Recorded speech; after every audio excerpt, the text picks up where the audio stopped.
Gopijana Vallabha Girivaradhari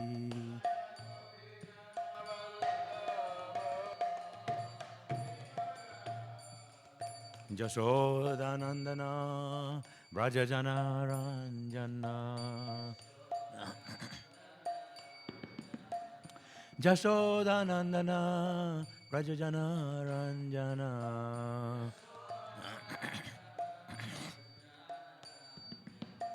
Jamuna Tira Vanachari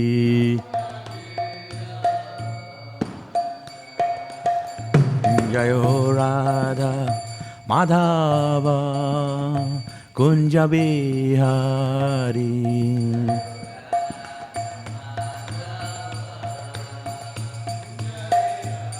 Jayo Radha Madhava Kunja Bihari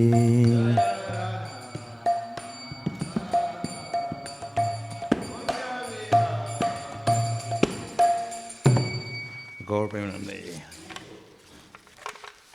Śrīmad Bhāgavatam Morning Class. His Divine Grace, I say Bhaktivedanta Swami Prabhupada ki jai. Prabhupada ki jai. On the harmonium. His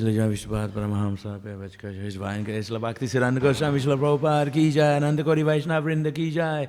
Śrīmad Bhāgavatam ki jai. Grantaraj Śrīmad Bhāgavatam ki jai. Gaur Premanande. All glories to the assembled devotees. All glories to the assembled devotees. All glories to the assembled devotees. Glories to Sri Guru and Sri Gauranga. All glories to Sri Prabhupada. Thank you.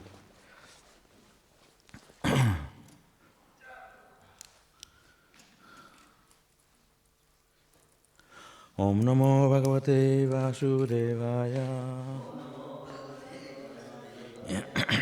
Om Namo Bhagavate Vasudevaya. Om Namo Bhagavate Vasudevaya.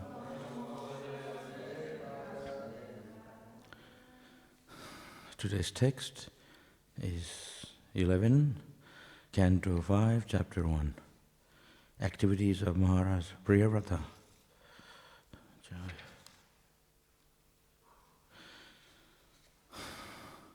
Sri Bhagavan Uvacha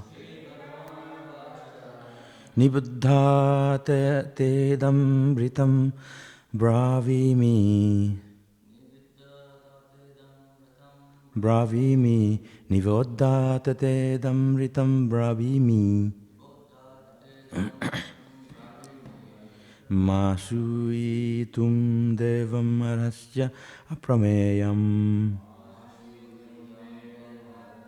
Aprameyam Masuitum Devam Arhasya Aprameyam Vayam Bhavaste Tata Esha Maharishir Vayam Bhavaste Tata Esha Maharishir Vahama sarve vivasa jasya deshtam Vahama sarve vivasa jasya deshtam Sri Bhagavan Uvacha Nibuddha tatedam ritam bravimi Masuitam devam rasya prameyam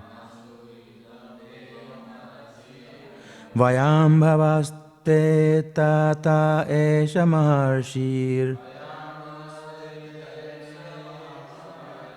Mahama sarve vivasa jasya dishtam Sri Bhagavan Uvacha Nibuddha tatedam ritam bravimi Masuitim devam arhasya aprameyam Vayam bhavaste tata esha maharshir Vahama sarve vivasha jasya drishtam.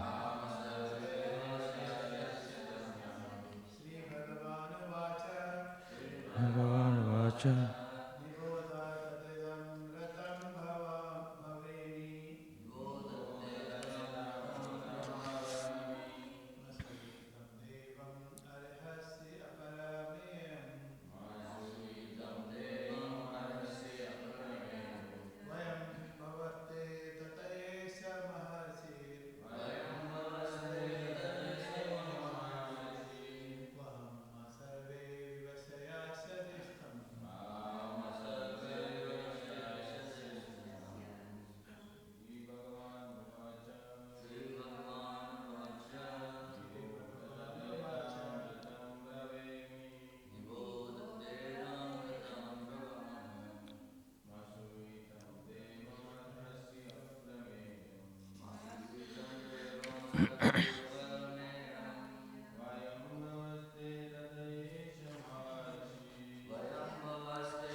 Maharshi.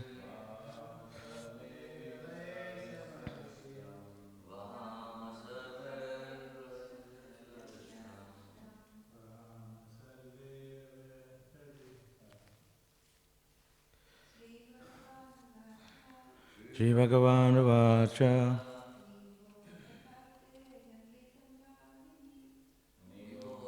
Tatedam ritam ravimi.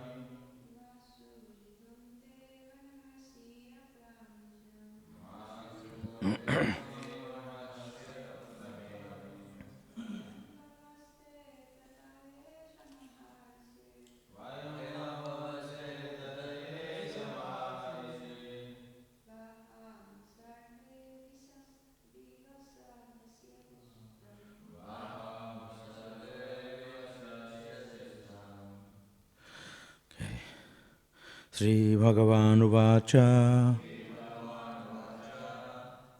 The Supreme Person, Lord Brahma, said, Nibodha, kindly hear with attention. Tata, my dear son, idam, this, ritam, true, bravimi, I am speaking, ma, not, asvitum, to be jealous of, Devam, the Supreme Personality of Godhead, Arhasi, you ought, Aprameyam, who is beyond our experimental knowledge, Vayam, we, Bhava, Lord Shiva, Te, your, Tata, Father, Yesha, this, Maharishi, Narada, Vahama, carry out, Sarve, all, Vivasha, unable to deviate, Jasya, of whom, Dishtam, the order. Translation, Lord Brahma, the Supreme Person within this universe, said, My dear Priyavrata, kindly hear attentively what I shall say to you. Do not be jealous of the Supreme Lord, who is beyond our experimental measurements. All of us, including Lord Shiva, your father, and the great sage Maharishi Narada, must carry out the order of the Supreme Lord. We cannot deviate from his order. Purport. Of the 12 great authorities in the devotional service, 4, Lord Brahma himself, his son Narada, Swayambhuva Manu, and Lord Shiva were present before Priyavrata. They were accompanied by many other authoritative sages. Brahma first wanted to impress upon Priyavrata that, although these great personalities are all authorities, they cannot possibly disobey the orders of the Supreme Personality of Godhead, who is described in this verse as Deva, which means always glorious. The power, glory, and potencies of the Supreme Personality of Godhead can never be diminished. In the Ishopanishad, Lord is described as papa vidha, which indicates that he is never affected by anything materially considered sinful. Similarly, Śrīmad Bhāgavatam describes the personality of Godhead as being so powerful that nothing we might consider abominable can affect him. An example sometimes given to explain the position of the Supreme Lord is that of the sun, which evaporates urine from the earth but is never affected by contamination. The Supreme Lord can never be accused of doing anything wrong. When Lord Brahma went to induce Priyavrata to accept the responsibility for ruling the universe, he did not go whimsically. He was following the dictation of the Supreme Lord. Indeed, Brahma and other genuine authorities never do anything without his permission. The Supreme Lord is situated in everyone's heart. In the beginning of the Śrīmad Bhāgavatam, it is said, Tena Brahma Hridaya Yadi Kavaye. The Lord dictated Vedic knowledge to Brahma through his heart. The more a living entity is purified by devotional service, the more he comes in direct contact with the Supreme Personality of Godhead, as confirmed in Bhagavad-Gita. Tesham tatata suktanam bhajatam pritipurvakam dadami buddhi yogam tam jenamam upayantite. To those who are constantly devoted and worship me with love, I give the understanding by which they can come to me. Bhagavad-Gita 10:10. Lord Brahma, therefore, had not come to Priyavrata by his own whims. Rather, it is understood that he had been ordered to persuade Priyavrata by the Supreme Personality of Godhead, whose activities cannot be understood by material senses, and who is therefore described herein as Aprameya. Thus Lord Brahma first advised Priyavrata to hear his words with attention and without envy. Why one is induced to perform certain acts despite his desire to do something else is indicated herein. One cannot disobey the orders of the Supreme Lord, even if one is as powerful as Lord Shiva, Lord Brahma, Manu, or the great sage Narada. All these authorities are certainly very powerful, but they do not have the power to disobey the orders of the Supreme Personality of Godhead. Since Lord Brahma had come to Priyavrata in accordance with the orders of the Supreme Lord, he first wanted to dispel any suspicions that he might be acting as Priyavrata's enemy. Lord Brahma was following the orders of the Supreme Lord, and therefore it would be worthwhile for Priyavrata to accept Lord Brahma's order as the Lord desired.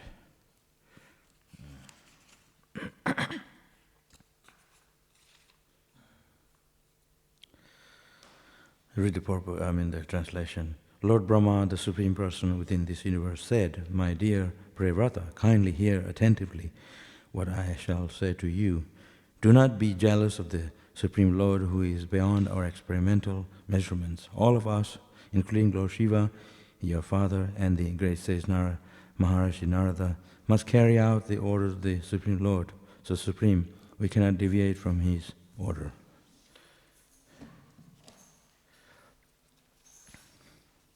So this is a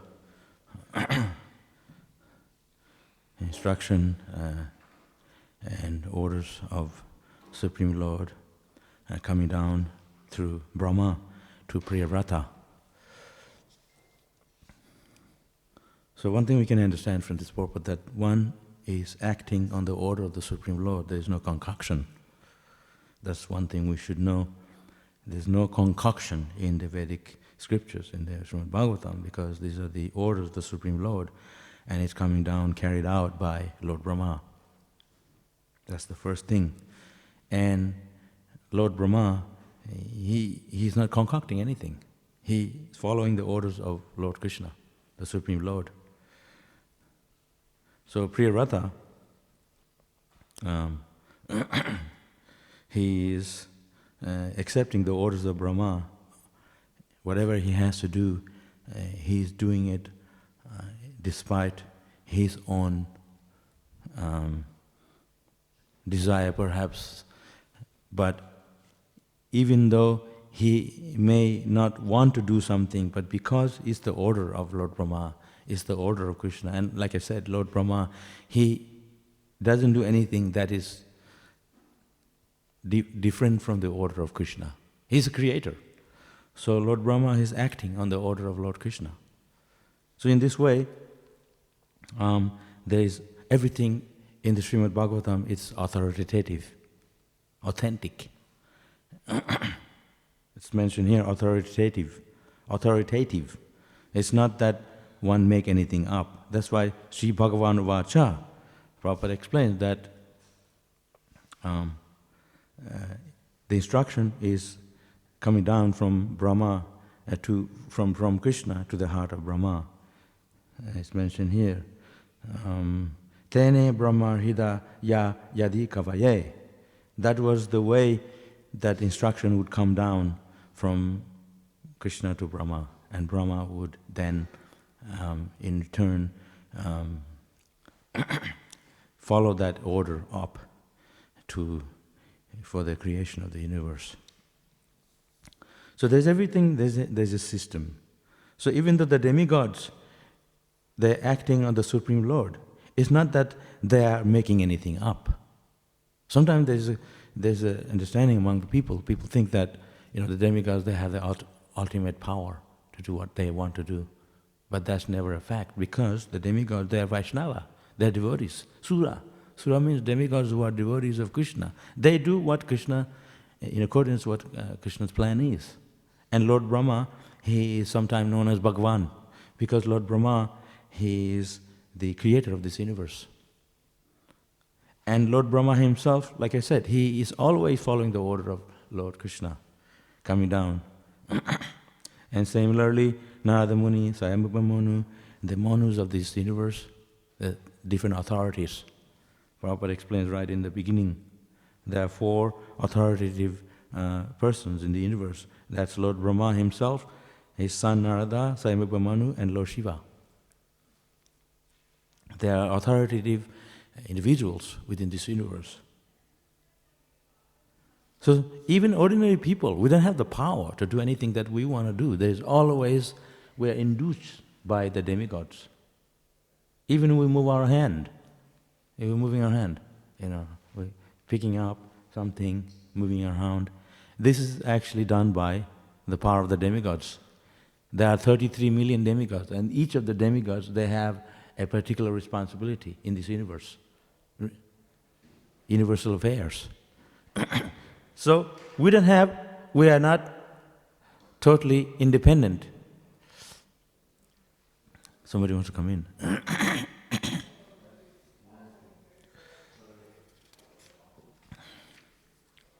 We don't have so Narada Muni, talk about a little bit about Narada Muni. My throat is killing. Thank you.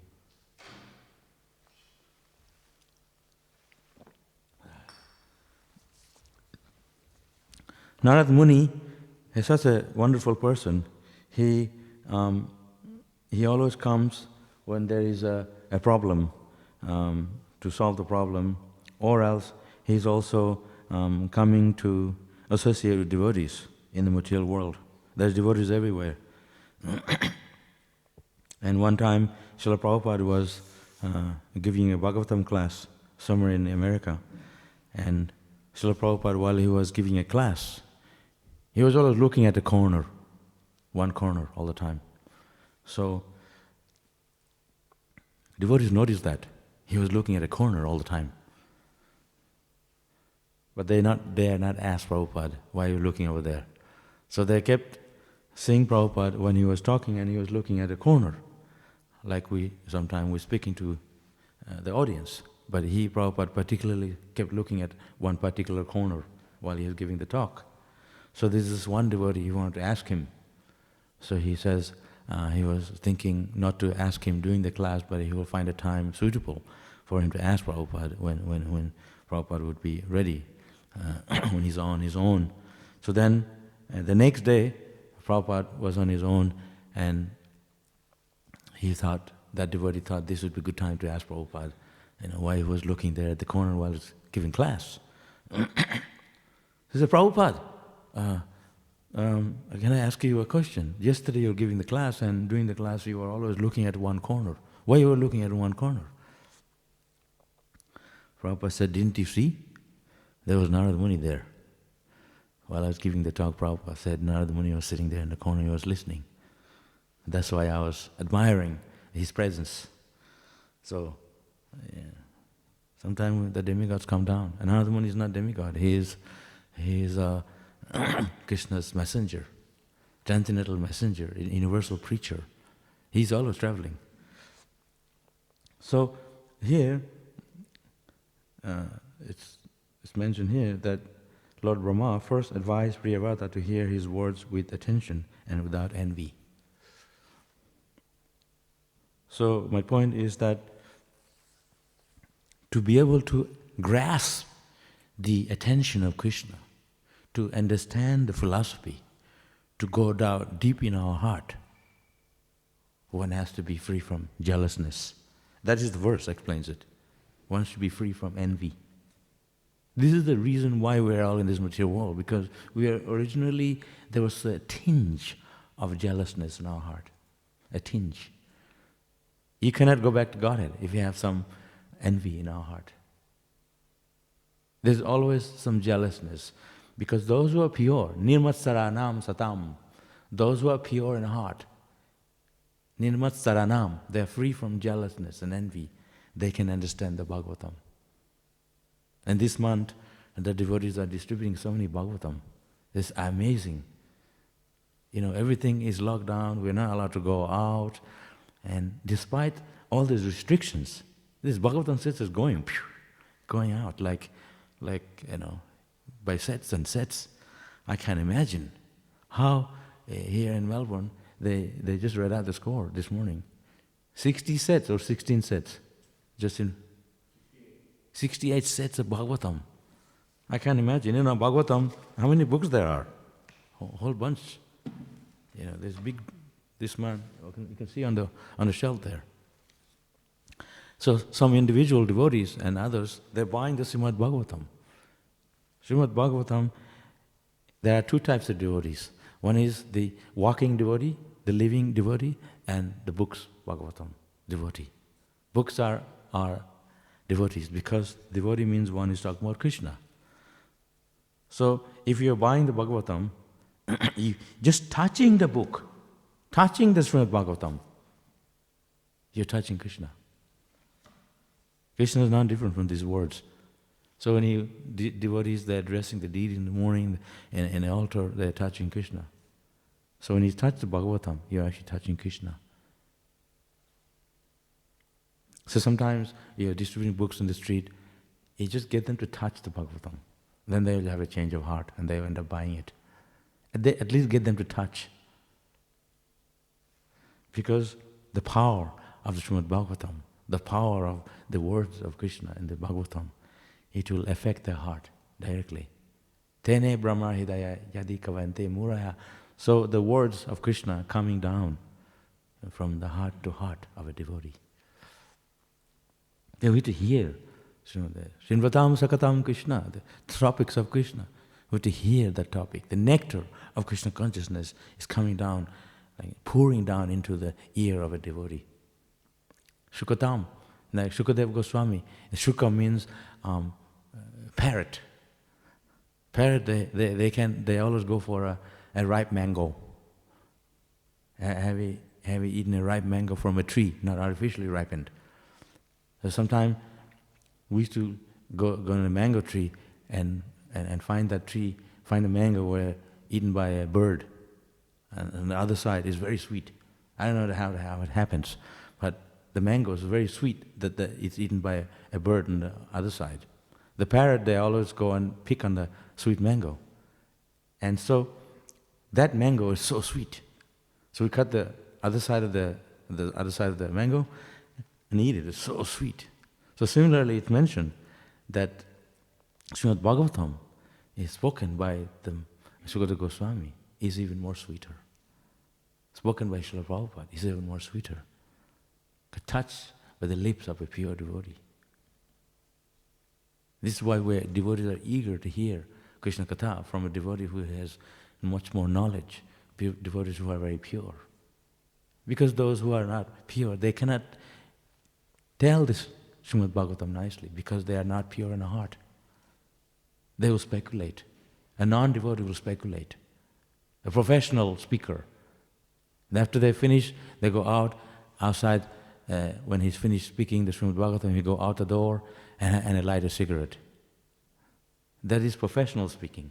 They don't have any change. They cannot change the heart of others.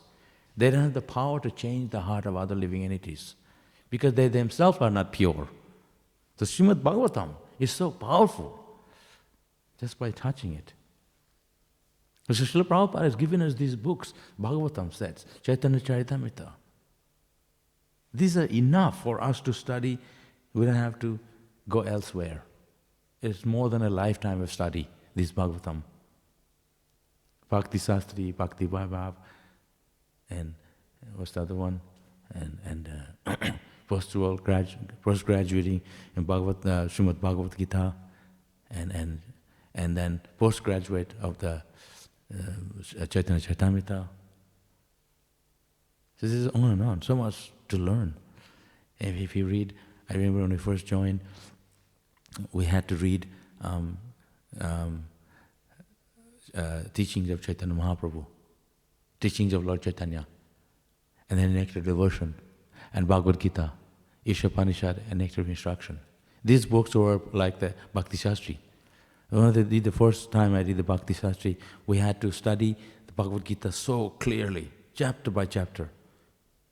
And we were doing the English learning in school, and as part of the training, as a part of the Bhakti Shastri, also learning English from Prabhupada's books. We didn't learn English from like a Karmi, curriculum, those books. It's from Bhagavad-Gita. So all the words that we use, that Prabhupada used in the Bhagavad-Gita, Prabhupada used in Śrīmad Bhāgavatam, there's enough for us to, because we want to be a preacher. If you want to be a preacher of Krishna consciousness, you need to learn those words that Prabhupada used. Because in our time, in the 70s, all the books were in English.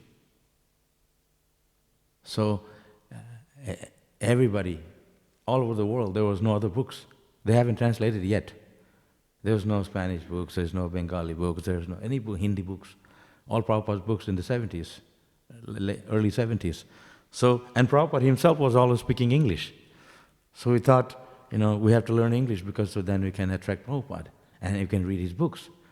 So there's so much emphasis on learning English. So I was so ecstatic, always wanted to learn English. And writing down anywhere there's some English, even, on the side of a newspaper in English, I'm writing it down to learn the English. So eager to learn English so I can read Prabhupada's books. And so we had the Bhakti Shastri course I did in Vrindavan Gurukul. And part of the Bhakti Shastri was Bhagavad-Gita. We had 4 teachers, 3 teachers.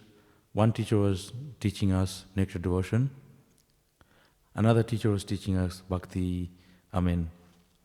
Bhagavad-Gita, and another teacher was teaching us Nectar of Instruction, Ishopanishad. So when it was time for me to do the exam, the final exam on Bhagavad-Gita, I took 7 hours to write down. 7 hours. They say you can take as much time you need. There's limiting, as long as you do it nicely. So when he first started the Bhakti Shastri course in Vrindavan Gurukul,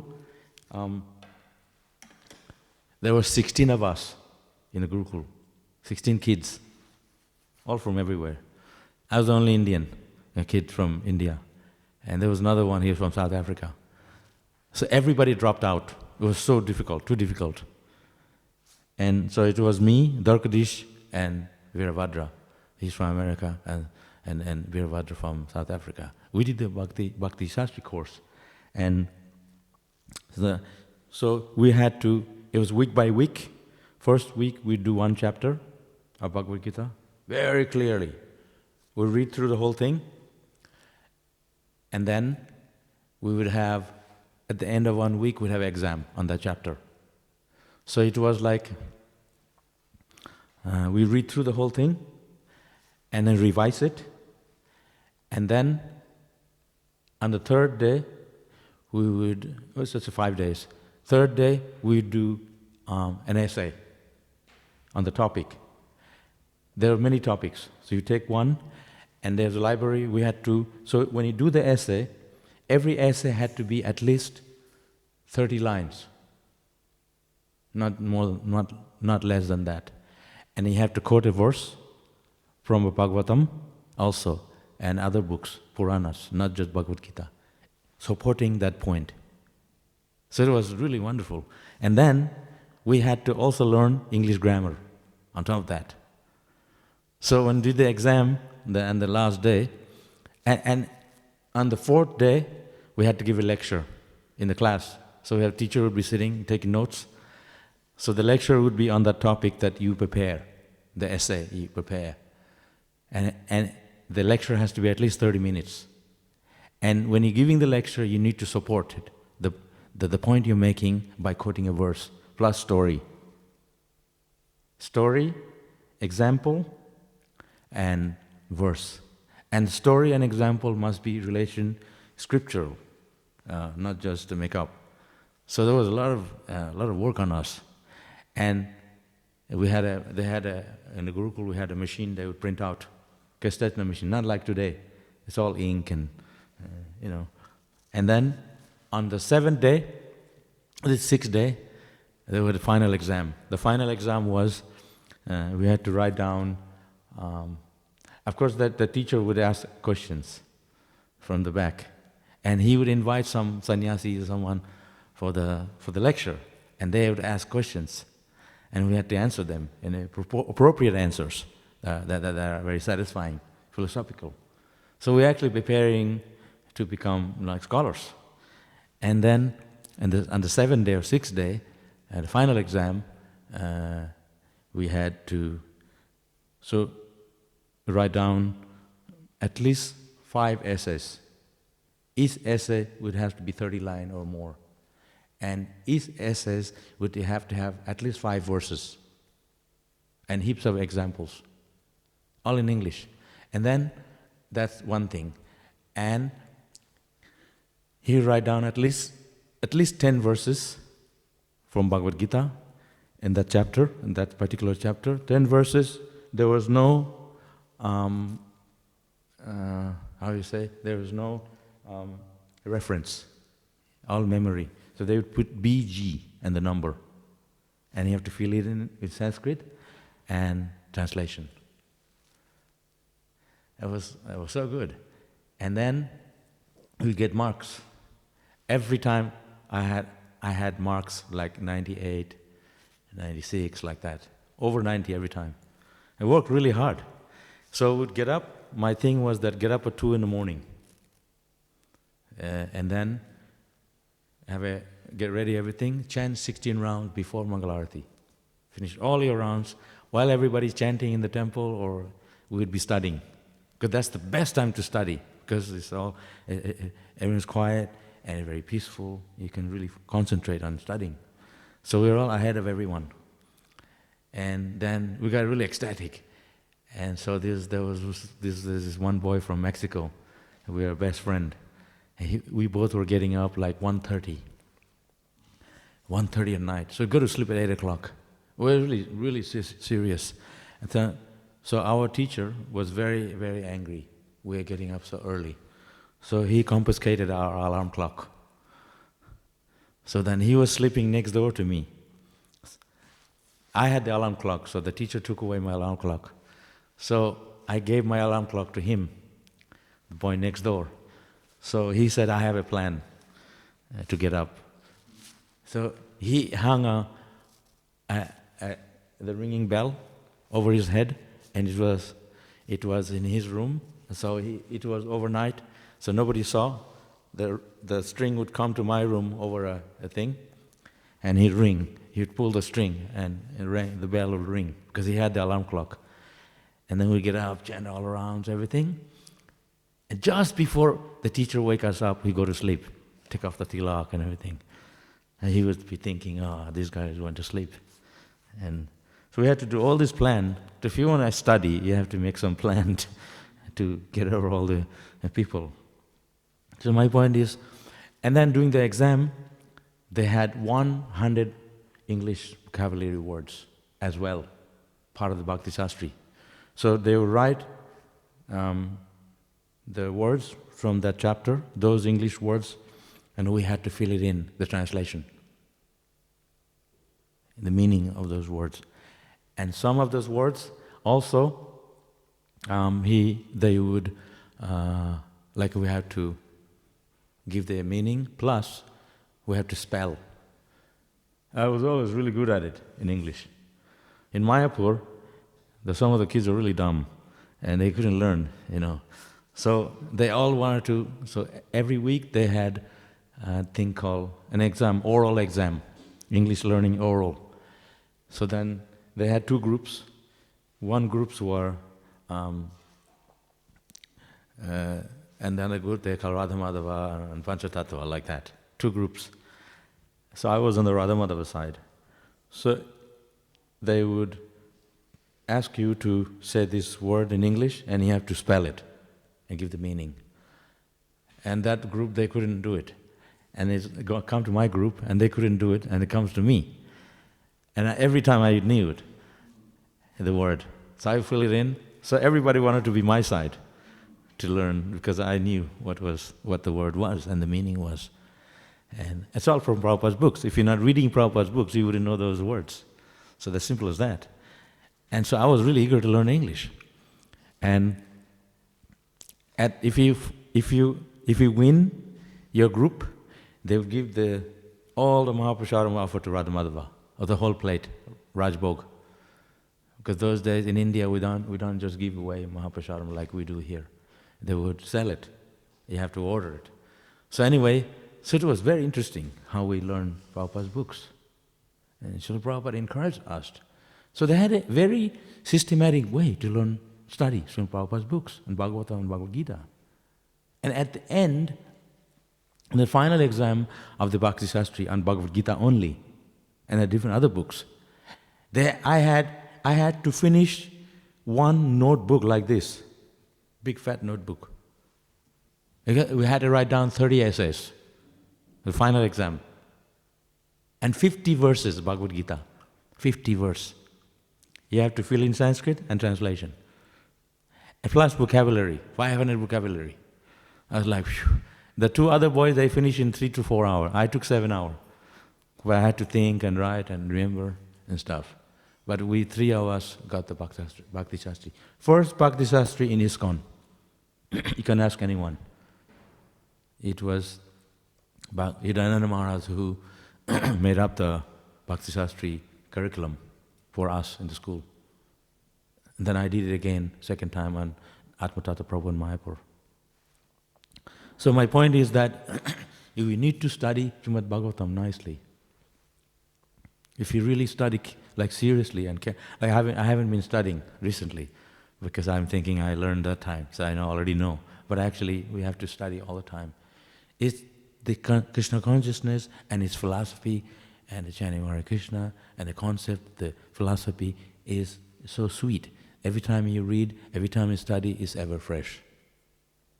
Isn't it? The Prabhupada sometimes said the same thing over and over. Because every time you read, it's like reading for the first time. Because it's ever fresh. It's just like chanting Hare Krishna. I'm sure you're not chanting perfectly.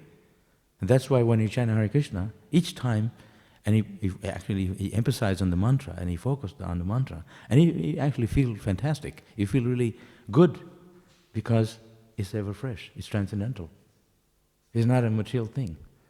So Śrīmad Bhāgavatam, similarly, it's transcendental. So it says here, all these authorities are certainly very powerful, but they do not have the power to disobey the order of the Supreme Personality of Godhead. That's another thing. So if we can actually follow, not speculate, it will have much more effect on the mantra, much more effect on what we are studying. There must be some sincerity to really follow those orders. Just like if you are given an order to do some service, if you want to really execute that order, if you really want to please the authorities, please Krishna, please Guru Maharaj, we want to follow the orders, then sincerely we want to do it. Like if you're doing the fruit offering, you're doing the arati, or you're cooking offering, or any service we do, go on preaching, distributing books, anything we do, if we really sincerely want to do it, we put an effort to do it, Krishna will help us. That's why it says here, Desam Satadajuktanam. Krishna says, I'm sitting in the heart. I'll give you the intelligence to do it. It's not a personal endeavor. The personal endeavor is always there. At the same time, we know Krishna is there to help me. The sincerity must be there. It is not just the duty we do, like a machine. We have to have that inner consciousness. The inner consciousness is the Desam Satadajuktanam. Krishna says, I'm sitting in the heart. I will guide you. But He is going to guide you if you're in that consciousness. Oh, Krishna, please help me. I can't do it. I'm useless. I am useless and I am not going to do it. And then you sit there. Krishna is only going to help you when you make an effort. Isn't it? Saying one thing and doing another thing. The effort is when you execute the order of your Guru Maharaj. Srila Prabhupada, he executed the order of his Guru Maharaj. It's not an easy task. I can't do it, and I sit back. And Prabhupada always said, Krishna is always there next to me. My spiritual master next to me. He was there to help me. And these words Prabhupada wrote, Prabhupada said, Krishna's words. Krishna was dictating to him. And they're writing down. Krishna spoke. That's why it's so powerful. That's why it is so dynamic. Why is it dynamic and it's so powerful? There's thousands of devotees all over the world. They read the Bhagavatam. They read Prabhupada's books and they become devotees because it's so powerful. It has the Shakti. It has the Krishna's sending down His mercy through His devotees, through these books. Krishna is there in His books. He's sitting around and, he's sitting, I've seen the boys from the ashram, we have more time now. And I've seen all of you, every one of you. I'm the only one going to the ashram and ha ha ha ha. And everybody's so serious. They're all reading books and someone is chanting. It's very amazing, very inspiring. I go to the ashram thinking I'm going to have a little bit of a chat with everyone. I feel so bored. I sit there and no one's around. Everyone's somewhere under the tree, someone's Prabhupada's room, everyone's studying, they have service to do. This actually is a good way to keep ourselves busy in Krishna consciousness. So many Prabhupada's books. Take the time to study them. Why you can distribute so many books? Because you're sincere to get those books out to those people. There are thousands of people all over the world, millions of people. They're sincere. They want to know about Krishna. We have to get to them. First to get to them, otherwise somebody else will get to them and give some impersonal aspect. So we have the highest duty to perform. That duty is to distribute Bhagavatam, distribute Prabhupada's books. Prabhupada said, those who are going out distributing my book, they are the highest devotees. Prabhupada glorified all his devotees distributing his books. I personally touch their feet and during the Charanamrita. I don't care. He distributes Prabhupada books, Śrīmad Bhāgavatam, I'll drink the water, wash your feet. That's the attitude we have to have. 68 Śrīmad Bhāgavatam. This 1 week, right? Just this month. They got them out. And everything is nobody around, people are inside the house, it's locked down, we're in a coronavirus, pandemic time, no one's around. And they got 68. Even when everything is open, we didn't distribute that many books. So that means people are hungry for spiritual knowledge. They're thirsty for Krishna consciousness. They have more time, they want to read. And so, and it's like a time bomb. They used to explain like it's a time bomb. If they buy the books, they may be not reading it straight away, and Krishna make the arrangements. They feel anxiety, they're sitting in their room watching TV, it's all so boring, and then they look at the shelf, they see the books, they say, let me just read that. And boom, they start to feel ecstatic about Krishna consciousness. They get their knowledge from the books. And they start reading, and pretty soon, they're running to the temple. Where Hare Krishna temple is. This is all time bomb exploding. And then they go to the temple, Hare Krishna temple. So Prabhupada's books is so ecstatic because ecstasy comes from different things. From taking prasadam, also by reading his books. Just like oral reception. When you hear somebody telling a story, can you tell again? What did he say? They want to hear, right? So Krishna consciousness is like that. These books are like that. It's so interesting and it's so touching that you want to hear again and again and read again and again. And those who are distributing, you want to buy a set from them. So get these books out and keep the BBT busy. Print more, print more. When did they print the Bhagavatam? They must have heaps of it already, huh? I never heard they're printing Bhagavatam. They must have so much. Because they're distributing all over the world. They must be printing again. I remember they had a movie a long time ago in the 70s. We saw a movie. It's called The Hare Krishna People. Did you see that movie? You have to see it. I could see it again and again. It was so good. It's like chanting Hare Krishna. And they show how Srila Prabhupada is staying up at night and translating, putting into a speaker, and then it goes to transcriber, and they have the thing, and they're typing it down.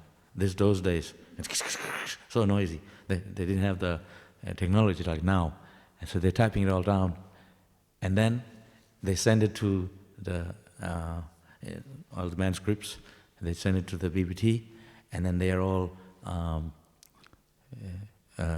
make it into books, and then go to the printing press, and then they have huge machines, and then the BBT office, this big building. It's like, and then they're ringing bell, ding, ding, like going to a big building with this like office building, and the different people working, and then the books gets printed, and the big printing machine, and they're printing going on, and the books are coming out, papers coming out, then they put it together, becoming books, and someone's doing the artwork, the pictures, and there's Yamuna Maharaji. That Maharaji is very famous, he did the art. Jadurani. And then she's talking something about Prabhupada told her, how Prabhupada first told her how to do the painting, and Prabhupada liked it. And there's a whole story on that. And all these pictures, and it came in the Bhagavatam. And then the first set came out, and Prabhupada's looking at it, and Prabhupada smiling and admiring it. And then they're packing the books into different boxes. And then it goes into, like they're writing down at the BBT, this is for South Africa, this is for India, this is for Mumbai, this is for, and it goes in the airplane, it goes, and then they show the post box and the letters, and then they do the close-up of the post box, and somebody's getting out the magazine, and people are reading, and then they show devotee in the street distributing it, and then a busy street in New York, people going, and then some devotee stopping someone, and then they did the video of that, and then how that person came to meet Prabhupada, and he asked Prabhupada a question, and how Srila Prabhupada, and then this whole movie is like that, starting from the printing of books, and it's so nice, you got to see it. And I saw it in the first joint. I thought, wow.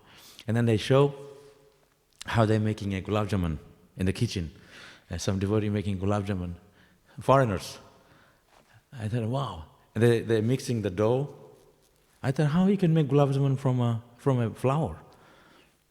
And then they fry it, and it comes out round in this juice, and people eating. And then they show it in the movie, the Sunday Feast. These people, like, they had all the hair going down, like hippies. And they're eating gulab jamun, and their juice coming down their throat, and right down their mouth. And they're doing this. And And we were just kids in India, and we never saw this. And foreigners and eating, all they're making gulab jamun and they're eating it.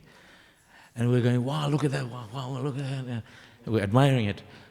And I came here, I was making gulab jamun myself, the same way they were showing it in the movie. And so how amazing Prabhupada. Huh?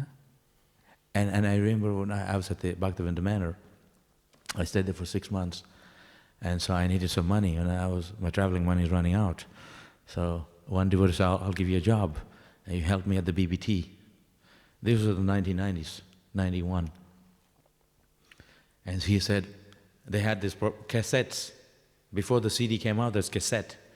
So his job was to, like all Prabhupada lecture, you dubbing it. It's called dubbing it. You have a machine, you can put 10 cassette, and you put master copy, and you press, recording. They're all going, and it's very fast, like 10 minutes, 5 minutes, all recorded. And then you put them in special, like a book, a folder, and you put this proper lecture, 1968, and it's all there. And then you put it all in, another one. And then you have to put it in the box, this goes to this country, that, they send it off. So that was my job. And you have to be very smart, you have to know what you're doing, otherwise you mix it up. And then they pay me at the end of the week. I really loved it because it's all Krishna's work. And I was traveling, my money was running out, so I got this job at the BBL. And so they were giving me 50 pounds a week, not much. But at the end of the month, you got all this money, And then I said, I'm taking off now, traveling, preaching again. So they had all this way, Prabhupada. So ISKCON has everything. They can provide jobs. Prabhupada says, Krishna consciousness, we have everything. Everything people want, it's all there. If the whole world can become Krishna conscious, we can engage all the people. There is no anxiety. Prabhupada said one day, Bhaktivedanta Thakur said, one day it will come with the judges will be wearing tilak. Devotees will be the managers of the world. Just like Priya Brata and Brahma, the universal manager. The whole world will be run by devotees. It will come.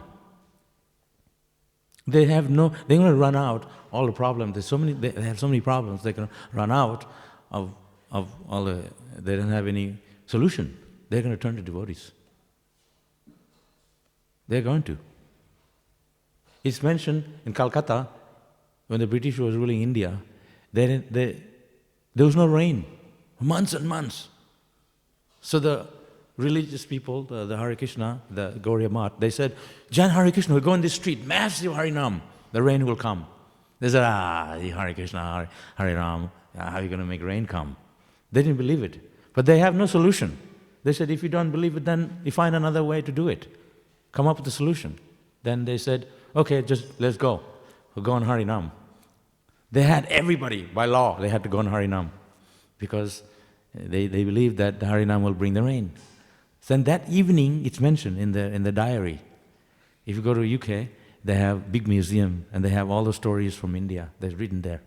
That they went chanting Hare Krishna in the street, all the people, and in the same afternoon, they had a huge rain cloud, monsoon cloud. It was pouring rain. Rain came down from Harinam. So they said, wow, Hare Krishna, you're right. So then Krishna would make arrangement that they're going to turn to Vaishnavas, they're going to turn to Bhagavatam, they're going to turn to Krishna consciousness for solution. Yeah. So everything is there. If we are sincere, Krishna will help us. That's what this verse is. Krishna in our heart, He will guide us. If we are sincere, there's no problem. We create problem, but that problem can be the solution there if we take you all to Krishna. Krishna says, come on, I have the solution, come to me. But we're not ready to listen to Him. So we come up with so many other ideas. Yeah. So the demigods, they cannot solve a solution on their own. That's why they went to the bank of the clear ocean. Brahma himself, along with Shiva, please. They didn't. It's not that they called him over the phone. They meditated and they got the instruction. Tene Brahma Hidayadi Kavante, heart to heart. And that instruction is coming down from Brahma, Narada, like this all the way down to Prabhupada and today. So if you want the instruction, if you want the solution, we have to get it from Krishna. He has it.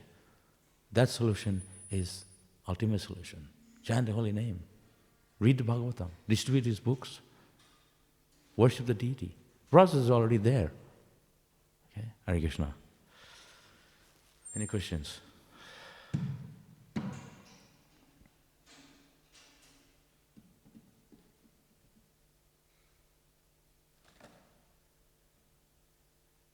I can see you have a question you want to ask. Maharaji, any questions? Okay. Okay.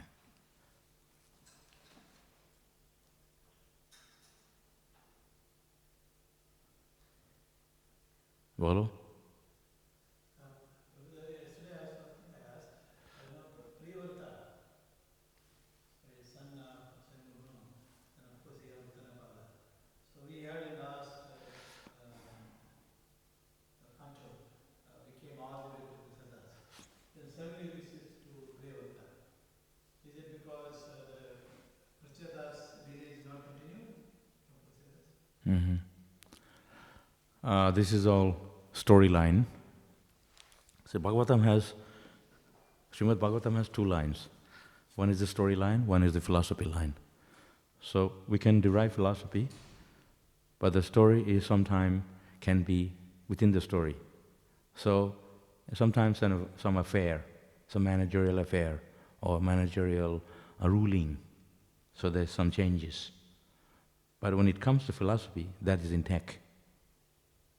So according to managerial circumstances or managerial distribution, there may be some changes. Or Priyavrata or the demigods or Brahma, like Priyavrata was asked by God himself, Krishna, to Brahma, to have a family. But the idea is that so he can concentrate on management. So everything is a service. It's all within the service related. So sometimes people are brahmacharis, they become grihasthas. It's not that it's for service. So they could take ownership, they can manage. So it was back and forth, but because it was all to do with management, it's sometimes like that. Because of management, there's some circumstances when they have to go back and forth.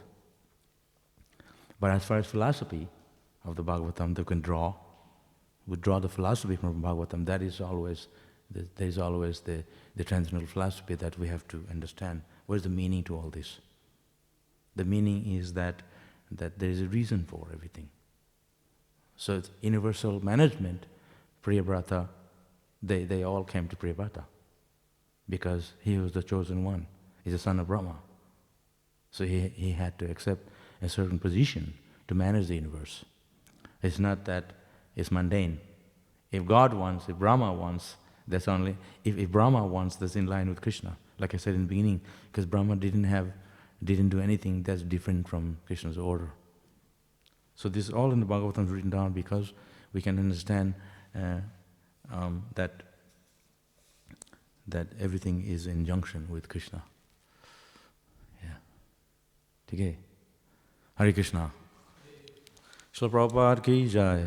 Śrīmad Bhāgavatam ki jai.